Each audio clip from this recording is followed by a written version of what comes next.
Sentarse, amada iglesia. Seamos bienvenidos a una reunión más a la familia de Dios, a conocer el mensaje divino de la palabra de Dios. Estamos estudiando la carta a los Hebreos en el capítulo 4. Hemos avanzado ya 11 versículos de esta carta, en las que hemos aprendido cómo debemos nosotros confiar en Dios para no caer en la desobediencia que trae castigo, como fue castigado Israel a causa de no tener fe en la palabra que Dios les habló a sus vidas. Eso hemos aprendido en este capítulo. Se recuerdan que el escritor de la carta dice que también a nosotros nos ha sido anunciada la palabra de Dios. A ellos no les aprovechó por no ir acompañada de fe. ¿Cuántos tenemos fe en esta tarde? En el Señor. Que nunca se pierda esa fe en su corazón. Porque así como aquellos hombres Dios les habló, dice que a ellos no les aprovechó el haber oído la voz de Dios, porque no tuvieron la confianza en esa palabra que Dios les habló. Y esa palabra es fiel. Esa palabra es verdadera. Y ya lo vamos a ver. ¿Qué tipo de palabra es la que Dios nos habla, amados? No es cualquier palabra. Es la palabra infalible, la palabra que no puede ser burlada, la palabra que debe de ser creída, la palabra de nuestro Dios. No es la palabra de cualquiera la que venimos a escuchar. Es la bendita palabra de Dios. Por lo cual pongamos la atención debida, dice la palabra, y suficiente fe para no caer en el mal ejemplo de Israel. Por eso nos exhorta el versículo 11 en el que terminamos la semana pasada. Pueden leerlo conmigo, dice así. Hebreos capítulo 4, versículo 11. Procuremos pues entrar en aquel reposo para que ninguno caiga en semejante ejemplo de desobediencia. No es un buen ejemplo, sino un mal ejemplo. ¿Por qué? Porque estos que oyeron la voz de Dios no obedecieron a esa palabra. ¿Por qué? Porque no la creyeron, no tuvieron fe, no tuvieron confianza, y a causa de eso, ya repetidas veces leímos ese mal ejemplo, cayeron en el desierto. Aquí mismo lo dice en el capítulo 4, versículo 2. Puede leer, dice así: porque también a nosotros se nos ha anunciado la buena nueva como a ellos, pero no les aprovechó el oír la palabra por no ir acompañada de fe en los que la oyeron. Qué duro, ¿verdad? Porque no es que Dios no les habló, sino que la palabra que Dios les habló, ellos no confiaron en esa palabra. Mire cómo es la confianza muchas veces de nosotros. ¿Ha oído usted que la gente hace tratos y dice: te doy mi palabra, como queriendo decir, no te voy a defraudar? Y la gente cree esa palabra. No, es que el hombre es un hombre de palabra. Está esta persona dando a entender que con quien ha hablado, con quien ha hecho un trato de palabra, es una persona que no le va a fallar. Así son los hombres, hacen tratos de palabra. Aunque se firmen contratos, los hombres rompen su palabra, porque esa palabra no tiene valor. La única palabra que tiene valor y vale la pena creer es la palabra de Dios. Aquellos hombres oyeron la voz de Dios, pero no tuvieron fe. Y a causa de eso, sucede lo siguiente. Capítulo 4, por favor. Versículo 9. Versículo 11. Procuremos pues La palabra procuremos pues, ¿qué quiere decir? Pongamos atención de vida. Esforcémonos a entrar en ese reposo. Ya hablamos que ese reposo, ¿cuál era? La confianza en la palabra de Dios. Estamos viviendo tiempos turbulentos. Nuevamente se vuelve a oír las circunstancias de la pandemia que quiere volver a tomar su lugar en cuanto a atemorizarnos. No nos atemoricemos, hermano. Tenemos un Dios poderoso. Claro que sí. Nos ha guardado hasta el día de hoy. Nos ha guardado. Él sabrá el fin de nuestra vida, pero el fin de nuestra vida no depende del hombre, no depende de un médico, no depende de la medicina, depende de Dios. Y si aún muriésemos, confianza tenemos en la palabra que nos ha hablado el Señor a través de sus cartas, donde dice la carta a los Corintios, que si nosotros, dice, este tabernáculo se deshiciere, tenemos de Dios el ¿qué?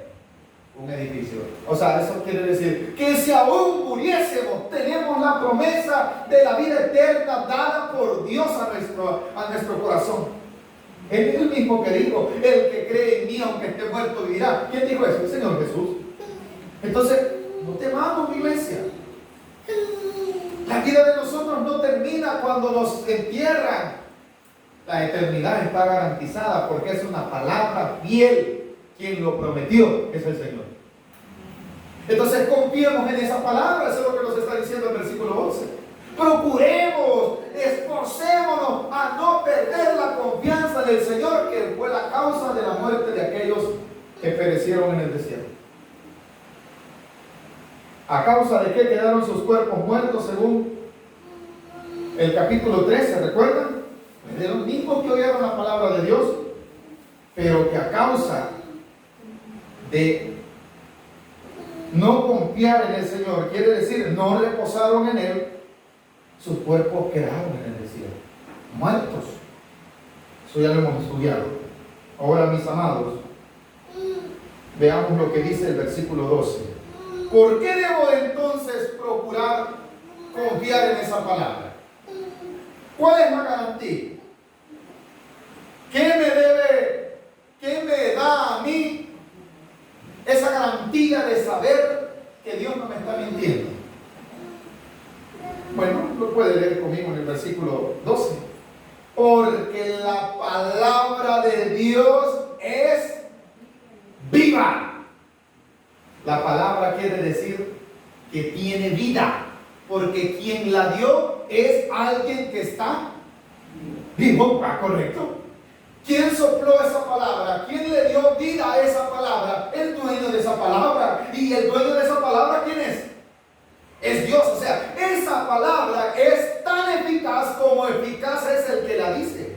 Y el que la está diciendo no es el escritor de Hebreo, el que la está diciendo no es el que está predicando en esta noche, o a los muchos a los cuales Dios les ha concedido el privilegio de escuchar este mensaje a través de este texto. No, el que le da vida a esa palabra es el dueño de esa palabra, es Dios.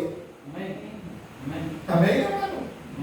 O sea, quien le está prometiendo a usted algo, como volvíamos a la ilustración anterior, ¿verdad? Es alguien que no miente, que su palabra no es cualquier palabra, es una palabra infalible, no puede nadie, hermano, es una palabra inerrante, jamás de los jamases esta palabra se ha equivocado. ¿Cuántos sabemos eso?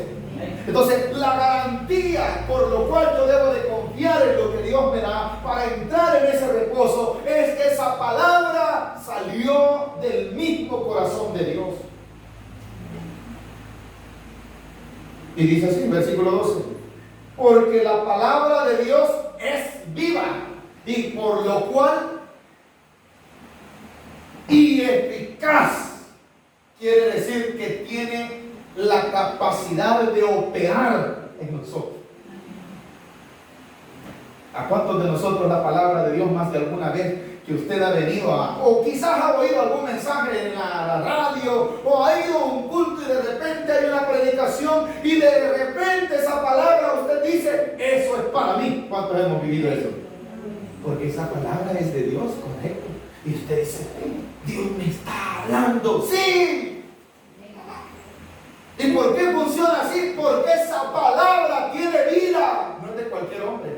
La palabra de los hombres está muerta. La palabra de los hombres se termina el día en el que nos entierran. Pero los que hemos creído a la palabra de Dios, esa palabra tiene vida. Tanta vida tiene que dice que nosotros resucitaremos en el día de la venida de nuestro Señor Jesucristo por su santo. ¿Cuántos creemos eso? ¿Y qué me da garantía? Porque el que lo dijo está vivo. ¿Qué más? Y dice que es eficaz, quiere decir que puede operar. ¿Tiene capacidad esa palabra de obrar en la vida del hombre? Sí. Porque la palabra de Dios nunca de los jamases ha estado muerta. Léame por favor, hermana, usted lo leyó un día de esto.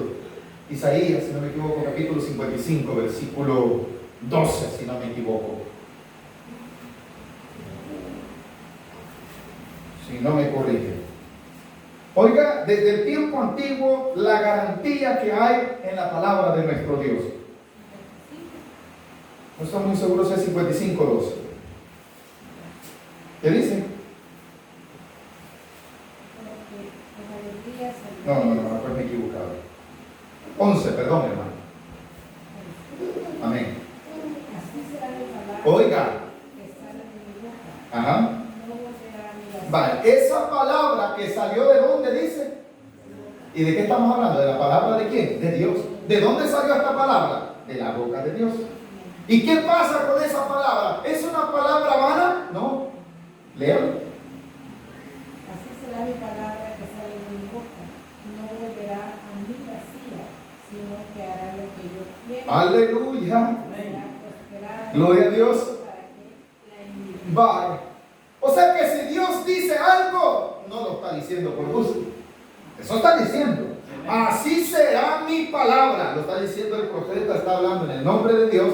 Así será mi palabra que sale de mi boca. No volverá a mí vacía, sino que hará lo que yo quiero. La palabra de Dios tiene poder. Amén, hermano. Eso es lo que está diciendo el profeta. Eso mismo está ratificando Dios. Y si quieren entender, dice el profeta, cómo es la palabra mía, bueno, así será mi palabra que sale de mi boca. ¿Y cómo? Versículo 10. Porque como desciende de los cielos la lluvia y la nieve y no vuelve allá, sino que riega la tierra y la hace germinar y producir y da semilla al que siembra y pan al que come. Así, ese es el ejemplo. ¿Cuántos hemos visto llover? ¿Qué pasa cuando llueve? Las semillas que han sido tiradas en la tierra, ¿qué pasa? Nacen y dan fruto. Pero ¿quién hizo llover? Dios. Así como usted ve que la lluvia cae y la tierra florece, así es la palabra de Dios.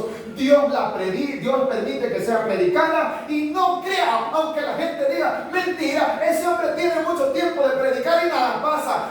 Son dos resultados cuando Dios envía la palabra. Uno es para que sea salvada el alma y la otra es para que sea condenada. No es que la palabra no obró, ¿cómo no? El que la creyó en la buena tierra da fruto, pero aquel que la rechaza, la misma palabra lo condena. Vaya, entonces se cumple. O sea, hay que tener cuidado porque muchos pueden decir, hermano, tanto que se ha predicado sobre esto, sobre aquello, y esta gente confiada porque no ve que sucedan cosas, no se está dando cuenta que la palabra de Dios ya se está cumpliendo en su vida, porque si no es para salvación, es el otro resultado, es para condenación. Pero ¿qué está obrando ya? La palabra. O lo puede salvar o lo puede condenar. Dos resultados. No sale por gusto la palabra de Dios, obra en la vida del hombre. Y si el hombre no cree la palabra, hermano, la palabra de Dios no funciona. Si el hombre le es predicada la palabra y resulta que no cree, la palabra de Dios no hizo efecto. ¿Cómo no? Hizo un efecto. ¿Cuál efecto? Usted va y le predica a alguien, ese alguien le rechaza la palabra. Cualquiera puede decir, la hermana le predicó y no sucedió nada. Sí sucedió algo. Si esta persona no cree, la palabra que la hermana le predicó a este individuo, cuando no cree, esta persona se condenó. ¿Será que la palabra de Dios no hizo la obra? ¿Cómo no? Esa es la obra. No creyó la palabra, se condenó. La hermana se lo advirtió, le dijo, si usted no se arrepiente y le entrega su vida al Señor Jesucristo, se va a condenar. Ya le está dando una palabra. No es la hermana la que lo está condenando, es la persona. Dios mandó su palabra, sí. Terminó, sí. ¿Para salvación o para condenación? Volvamos a la ilustración misma de la naturaleza. Cuando llueve, hermano, ¿germina solo la semilla? ¿Ah? ¿Qué decimos? En la naturaleza misma. ¿Qué creen, hermano? ¿Germina solo la semilla? Nace de todo. Va que nace trigo como también cizaña, ¿sí o no? La lluvia viene y no que ve solo maíz, frijol, trigo, nace cuando llueve, ¿va que no, hermano? Hierba de todo, hermano. Bueno, los que siembran tienen que andar ahí limpiando sus milpas, sus sembradillos, ¿verdad? Porque ha nacido. ¿Y quién lo sembró? Pues llegaron allá los discípulos y le dijeron, mire Señor, usted sembró trigo y cizaña nació, la arrancamos. No. Al final, el trigo será guardado en graneros. La cizaña será cortada y será echada al fuego. Mandó la lluvia el Señor, germinó la tierra, sí. Dos resultados: fruto y cizaña, trigo y cizaña. Viene la palabra de Dios, está siendo predicada a la humanidad. Amén. Algunos la están creyendo. Quienes la están creyendo, ¿qué está pasando en ellos? La palabra de Dios está teniendo resultado de salvación porque es viva. Pero aquellos que la rechazan también, esa palabra viva está produciendo algo en ellos. ¿Sabe qué? Condenación. Porque no la creen. Entonces tengamos cuidado cuando nosotros tenemos este libro, lo leemos, oímos una predicación y no lo creemos. Y andamos creyendo otra cosa. Solo porque la gente dice, el Señor dice, me lo muestre conforme a la inspiración divina de Dios, ¿verdad? Porque el nombre de Dios cualquiera lo usa y hasta lo usa en vano. Cuando Dios habla, se cumple lo que Él habla. Entonces, cuando dice el versículo, volvamos a Hebreos, capítulo 4, porque la palabra de Dios, ya vimos, tiene una característica, está viva. Amén, hermano. Y eficaz, opera, quiere decir eso. Sigamos. Y si lo vamos a ilustrar como una espada, dice el versículo así, y más cortante que toda espada de dos filos. La palabra espada descrita aquí no es la espada de arma o de arma. También se le llama espada a la daga pequeña, como también se le llama incluso a aquella pequeña navaja, ¿verdad? Se le puede llamar, es un arma, es una espada. Alguien podría decir, hermano, Efesios habla de la espada, sí, de la espada misma de la que la persona utiliza para defenderse cuerpo a cuerpo. Esa es la misma palabra de Dios, es esta misma. Porque aparece allá en juicios otro tipo de espada. Esa es la espada de juicio. Esa espada es larga. ¿Para qué sirve esa espada? Esa espada no restaura. Ponga atención a eso. Esa espada es la misma palabra de Dios, pero para condenación. Y esa espada es larga, sirve para derrotar ¿a quién? Al enemigo.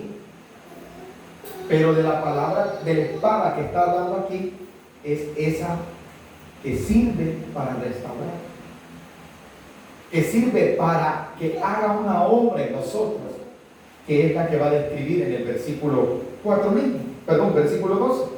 Porque la palabra de Dios es viva y eficaz, más cortante que toda espada de dos filos. Vamos a poner esta ilustración. Conocemos las hojas de afeitar. ¿qué es más filuda? ¿Una hacha o una hoja de afeitar? ¿Qué creemos nosotros? Una hoja de afeitar. ¿Cuántos están de acuerdo con el hermano? ¿Sí o no? Es más filuda una. Entonces, si usted se está fijando, entonces dice, la espada tiene filo, sí, pero esta es más, tiene más, como lo dice allí, puede cortar más que una espada que tenga doble filo. Okay, exacto, es más cortante, es como aquella, como el bisturí. Entre más delgado es más filudo, hermano. Pero la palabra de Dios no se puede comparar con nada de eso, porque supera el nivel para cortar. No sé si estamos entendiendo.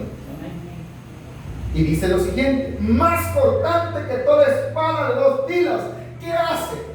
Penetra, dice, ¿verdad? Quiere decir, llega. ¿A cuántos de nosotros más de alguna vez nos llegó la palabra al corazón? No solo la oímos, penetró la palabra y nos dijo, mira, aquí estás en pecado, de aquí tenés que huir. ¿Cuántos hemos oído esa palabra, hermano? Y nosotros sentimos, ¿verdad?, como que nos están metiendo un bisturí. Esa es la palabra de Dios. Está orando y nos está diciendo, semejante sinvergüenza estás predicando y mira lo que estás haciendo. Es la palabra de Dios que nos está penetrando. A mí Dios me ha hablado así. No es una gran espada, es una, sí, es como una espada, dice, pero más cortante es que las espadas, aun que aquellas que tengan 2 filos. Cuando Dios nos ha hablado y hemos sentido, hermanos, de escalofrío, ¿qué estoy haciendo? Yo, decimos nosotros, ¿verdad? Y enseguida, hermano, usted cae de rodillas al Señor y pide misericordia, porque la palabra de Dios penetró como una espada que corta. Más cortante aún, dice. No sé si estamos entendiendo eso. Más cortante, versículo 12, ¿verdad? Y más cortante que toda espada. Oiga, ponga atención. No dice cortante como una espada. No dice así, o no me estoy buscando, sino corrige. Más cortante. Allí no dice cómo. No. ¿Cómo? Que toda, correcto. Si las espadas son filudas, las dagas son filudas, las navajas son filudas, las hojas de afeitar son filudas, sí. Los bisturís son filudos, sí. Pero la palabra de Dios tiene más poder de cortar. Porque va a ver qué es lo que hace y qué es lo que corta. No es que nos vamos a sajar nosotros literalmente con la palabra de Dios y nos va a empezar a salir la sangre. No, va a ver lo que va a dividir y penetra hasta partir, gloria a Dios, el alma. ¿Qué espada puede partir el alma? Solo la palabra de Dios. Alguien puede traer un machete y descuartizarnos, disculpen, pero no pueden partir nuestra alma. ¿Cuántos hemos querido, hermano, cambiarle la mente a la gente? Usted pone a pensar, hablar con gente y quisiera usted tener un bisturí y meter la mano y cambiar los pensamientos. ¿Cuántos estamos de acuerdo en esto? Usted no lo puede hacer, y yo no lo puedo hacer. Amén, hermano. Pero sí lo puede hacer algo, la palabra de Dios. La gente puede operarme la cabeza, pero no me puede cambiar los pensamientos. Pero la palabra de Dios, si viene a mi mente, esa sí me puede cambiar los pensamientos. ¿Estamos de acuerdo? ¿Qué está haciendo? Penetró. Cortó. Y no es para que queramos, hermanos, nosotros dividir en 3 el ser humano, alma, cuerpo y espíritu, como lo está. No, lo que está queriendo decir es que tiene tanto poder que el Señor nos va a enseñar que debemos nosotros poner nuestra vida a disposición de Él. No queramos venir nosotros queriéndole decir lo que Él ya sabe. Esa palabra de la cual nos está hablando, que puede partir el alma. ¿Qué más dice? Y penetra ¿hasta dónde? Hasta partir el alma. y el espíritu, y las coyunturas y los tuétanos. Pero no solamente hace eso. ¿Qué decía al final? Y discierne los pensamientos. ¿Y qué más? Y las intenciones del corazón. Lo que yo estoy pensando delante de la palabra de Dios ya llegó. ¡Ay! Y no ha dicho Dios. ¿Y qué estás diciendo? ¿Qué estás pensando? ¿Y cómo es que estás pensando eso, hijo? ¿A cuánto Dios nos ha dicho así? Y la palabra de Dios llegó a nuestra mente y nos descubrió los pensamientos. Y no solo eso, llegó al corazón y ¿qué encontró? Encontró las intenciones que ahí había. Ustedes pueden verme a mí, todos, incluso los que nos ven por las grabaciones, no. Me pueden ver, sí, pero no pueden ver mi mente ni mis pensamientos. No pueden discernir ni mis intenciones. Pero delante de Dios, con su palabra, Él llega, abre mi mente y ve mis pensamientos. Y conoce lo que hay en mi corazón también.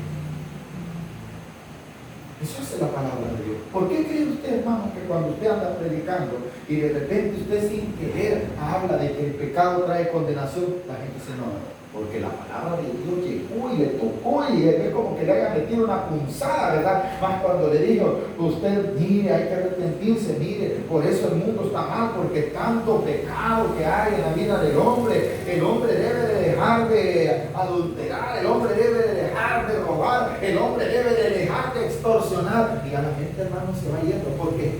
Porque esa está penetrando la palabra. Usted me está criticando y usted ni lo conoce, ni sabe dónde han andado, pero como la palabra de Dios, ante ella estamos desnudos. La gente siente como punzadas, hermano. ¿Cuánto hemos sentido así? Es la espada, la palabra de Dios la que está llegando. ¡Ay de nosotros si no la creemos! Porque dos resultados dan: como es viva, por salva o por qué. Salvación para el que crea, amén, hermano. Condenación para el que duda, para el que no cree. Y penetra, dice, hasta partir el alma y el espíritu, las coyunturas y los tuétanos, y discierne los pensamientos y las intenciones del corazón. Y ponga atención en el versículo 13. Por esto vamos a ir terminando. Y no hay cosa creada que no sea manifiesta en su presencia. Mire, parece ser que como que, ¿sabe cómo es la palabra de Dios? El que escribe el versículo 12, como cuando se hacían los sacrificios. Venía el sacerdote y agarraba la ofrenda del cordero, de lo que sea, ¿verdad? ¿Y sabe qué hacía? Lo partía con una espada o con una navaja y lo abría. Al abrirlo, hermano, el sacerdote se daba cuenta si ese cordero, esa oveja, ese animalito que estaban sacrificando, al abrirlo, hermano, quedaba al descubierto el animal. Y si podía ver si el animal tenía defecto internamente. ¿Cómo quedaba delante del sacerdote el animal que sacrificaba? Abierto, correcto. Y ahí se veía que lo trajeron como ofrenda, no se le veía nada por fuera, pero al abrirlo encontraron el ¿qué? Defecto. Entonces, ¿qué hace la palabra de Dios? Igual. Yo puedo estar aquí bien bonito, pero cuando la palabra de Dios viene y Dios me está viendo, hermano, Él ve, hay defecto en ese corazón. Porque delante de Él así es todo. No hay nada que el hombre pueda ocultar. Nada es nada. Bendito Dios por ello. Ni los pensamientos, ni qué, ni las intenciones del corazón. Lo que yo estoy pensando delante de Dios, ¿cómo está? Dice que no hay cosa creada que no esté delante de Dios completamente abierta. ¿Y qué lo hace? La palabra de Dios. ¿Quién lo dice? La palabra de Dios. Vea conmigo el versículo 13. Y no hay cosa creada. Quiere decir que todo lo que está bajo la creación, en la creación, hombres, animales, toda la creación delante de Dios, ¿cómo está? Descubierto. Descubierto. ¿Cuánto nos hemos llevado un fiasco cuando compramos un melón y nos sale bien feo, hermano? ¿Ah? Hemos comprado un aguacate, va hermoso, se ve el aguacate, y cuando usted lo abre le sale negro, hermano, igual al pastor. ¿Ah? ¿A cuánto nos ha pasado? Pero verdad que a usted y a mí, quien nos lo vendió, estos hermanitos, estos están buenos, le dicen a uno, están buenos porque yo me lo bajo. Mira usted, vaya hijos, aquí viene aguacate, hagamos guacamole. Y cuando abrimos el aguacate negro, y cuando abrimos los huevos, también nos salen chorros. ¿Cuál guacamole vamos a hacer? Porque al interior, ahí solo llega el que la palabra de Dios. Eso solo lo conoce ¿quién? Dios. Por eso dice, no hay cosa creada. No hay cosa creada. Hemos tomado en cuenta las frutas, las verduras, que son parte de la creación. Y ahí lo dice. Y no hay cosa creada que no sea manifiesta en su presencia. Si yo estoy, mi hermano, ¿cuántos hemos venido a la presencia de Dios? Vengamos tal como somos. Vamos a ver con Él. Él ya sabe. Dijo el salmista, Señor, tú sabes ni sentarme ni levantarme. No vayamos a venir ahí queriendo como muchos, por eso, hermanos, algunos nos confundimos, ¿verdad? Aquí es donde entraba la parte de la apariencia, ¿verdad? Mira, aquí en la iglesia nos vemos bien bonitos todos. Más si venimos bien vestidos como hermanitos. Hermano, en su presencia estamos desnudos. En su presencia estamos, todo se ha manifestado. Yo creo que Dios hasta aquí sale a la mira, grata artista, ¿cómo está ahí? Yo lo he visto, dice Dios. Pero su misericordia es tan grande. Por eso no debe de venir a su presencia. No se ponga a pensar, hermano, yo no voy a... Mire, esto es un error, ponga atención a esto. Esto es palabra de Dios. Ha oído mucha gente que se retira de las congregaciones, no quiere venir a escuchar palabra de Dios y ponen una gran excusa diciendo, no hermano, yo no voy a la iglesia porque yo estoy mal delante de Dios. La pregunta, Dios no lo sabe. ¿Qué creemos nosotros? Él lo sabe todo, hermano. ¿Para qué es una excusa? Pero yo vengo de campeón, para que hermano, yo no voy a predicar cuando mal delante de Dios. Si ya lo sabe Dios. Mejor vengo y me arrepiento y le pido perdón y le digo, Señor, usted sabe que esta es mi gran debilidad, ayúdeme, perdóneme y sáqueme adelante. Y Dios me saca adelante.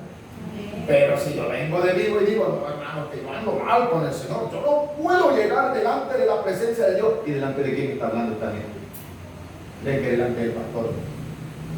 Me digo una persona, porque no puedo llegar a la presencia, y en la presencia de quién estamos, le digo yo así. No, pero aquí no es la iglesia y Dios no estaba ahí. ¿Usted cree que Dios no estaba ahí cuando yo estaba hablando con esta persona? ¿Va que ahí estaba? Entonces, delante de Dios, ¿cómo estaba? Dios lo conoce más que a mí. Él me ha contado, yo le he contado a él lo que yo quiero. Pero Dios lo conoce todo. No hay cosa creada, dice, que no sea manifiesta en su presencia. Por lo cual, amados, ¿a qué queremos llegar con esto? ¿A qué quiere llegar la palabra de Dios? Tengamos a Él, hermano, confiadamente, porque Él ya lo conoce todo. A que eso nos va a llevar al siguiente versículo, pero terminemos el versículo 13. No hay cosa creada que no sea manifiesta en su presencia. Antes bien, miren qué lindo, todas las cosas están desnudas y abiertas ante los ojos de aquel a quien, este es lo duro, ¿no? A quien tenemos que dar cuenta. Andamos escondiéndonos de la gente, pero a quien tenemos que dar cuenta, la gente no se esconde. Miren, hermano, yo para pecar me escondo de todos ustedes, de toditos. Pero a quien le voy a dar cuenta no me escondo, porque si yo me meto allí, ¿cuántos me ven? ¿A qué no me ven? Y aquí puedo estar dormido, ¿verdad? Amén, hermanos. Amén. Pero verdad que delante de Dios, ¿cómo estoy? Descubierto. ¿Y a quién le tengo que dar cuenta? Eso es lo que la gente necesita. Pero bendito Dios por usted, que ha oído la palabra de Dios. No, ni andemos, hermano, no a mí. Hermano, es que el Señor sabe que yo estoy mal. Si ya sabe, si a Él tengo que darle cuenta, mejor voy a Él y me pongo a cuenta ya, porque Él me está esperando. Lean en voz alta, por favor, el versículo 14. Si sabemos que estamos desnudos delante de Dios, si sabemos que su palabra nos ha hablado, si sabemos que nada podemos ocultar delante de Él, ¿cuál es la invitación? Aléjense porque lo voy a destruir. ¿Cuál es la invitación? ¿Juicio de Dios? ¿Ah? ¿Cuál es la invitación en el versículo que sigue?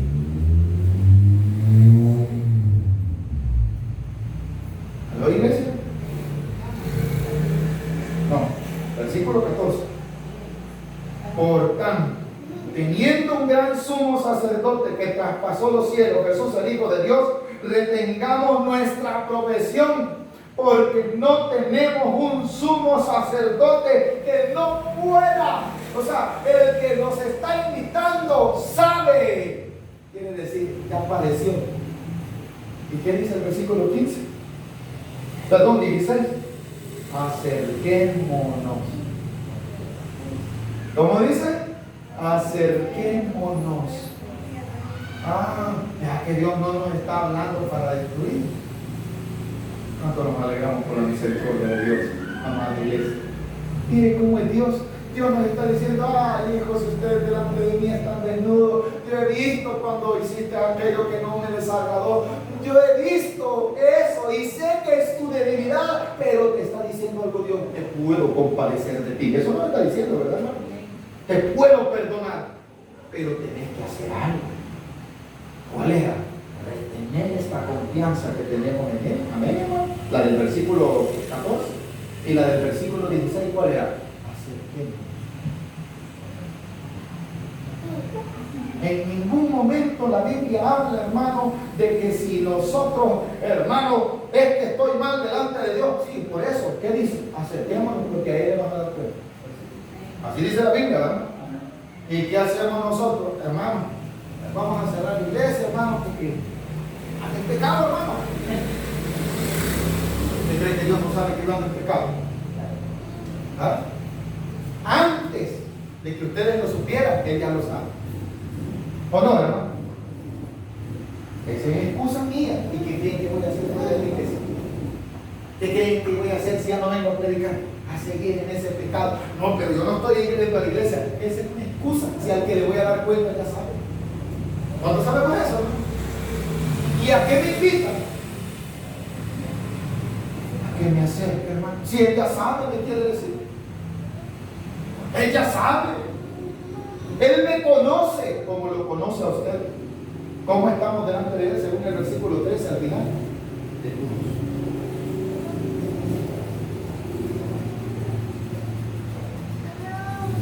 Antes bien, todas las cosas están desnudas y abiertas ante los ojos de aquel a quien tenemos que dar cuenta. Esto es lo que la gente no se entiende. La gente piensa que no les pasa nada y siguen en el pecado, hermano, y ellos creen que están engañados, que Dios les va a pasar por alto la palabra de Dios, ¿no dice así? La palabra de Dios dice que Él no tomará por inocente a quien. ¿Y sabe cuál es la culpa más grande? El no haberse acercado cuando Él le extendió la mano. ¿Y cuándo nos extendió la mano? Cuando Cristo murió por nosotros. Cuando Cristo murió por cada uno de nosotros, ¿qué estaba haciendo el Señor? Extendiendo la mano. Él ya sabía que somos pecadores y que quiere que nos arrepintamos. ¿Qué es lo que la gente no quiere? Amados, la exhortación es entonces que Dios y su palabra son vivos y que están nuestras vidas desnudas delante de Él. podemos hacer nada. ¿Sabe qué mejor nos invita la palabra de Dios? A detener esta fe que tenemos, a confiar en Él. ¿Y a qué más? A acercarnos. Pero ¿cómo voy a llegar delante de Dios si miren cómo soy de pecador? ¿Qué dice el versículo 15? Porque no tenemos un sumo sacerdote que no pueda compadecerse de nuestras debilidades, sino uno que fue tentado en todo según nuestra semejanza. Al igual que nosotros, hermanos, así dice el Señor Jesucristo. Él sabe entonces cuáles son nuestras debilidades. Jesús fue tentado